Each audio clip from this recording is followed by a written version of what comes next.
RAB বলেছে বড় ভাই ফজর আলীর ওপর প্রতিশোধ নিতে শাহপরান কুমিল্লার মুরাদনগরের সেই নারীকে পাশবিক নির্যাতনের ভিডিও ধারণ করে সামাজিক যোগাযোগ মাধ্যমে ছড়িয়ে দিয়েছেন।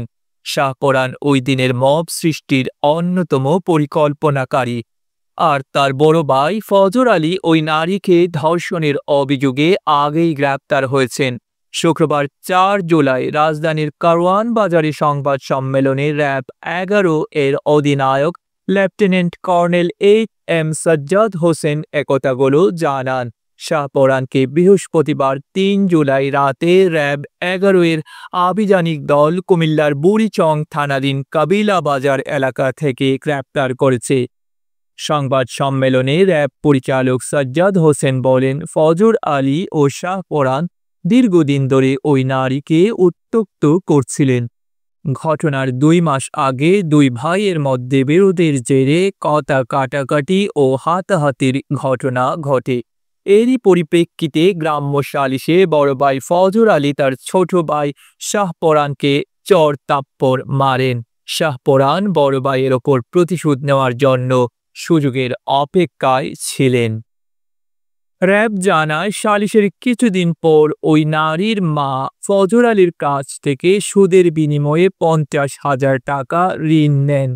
ঘটনার দিন অর্থাৎ ২৬ জুন নারীর মা বাবা বাড়িতে ছিলেন না। ফজর আলী সুদের টাকা আদায়ের অজুহাতে রাত ১১:৩০টার দিকে কৌশলে ওই নারীর শোয়ার ঘরে ঢোকেন।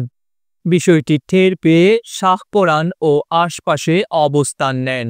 পূর্বপরিকল্পিতভাবে নারীর বাড়ির আশপাশে অবস্থান করা শাহপরান ও ফজর আলীর পূর্বশত্রু একই গ্রামের আবুল কালাম, অনিক, আরিফ, সুমন, রমজান সহ ৮ থেকে ১০ জন দরজা ভেঙে ঘরে ঢোকেন।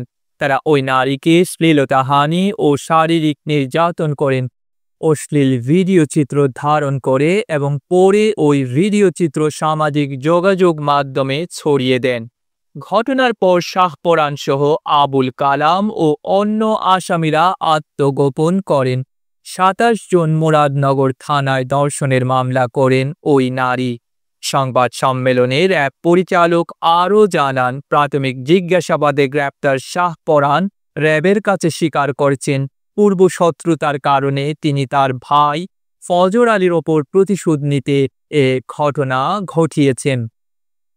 ডেস্ক রিপোর্ট, আধুনিক কাগজ।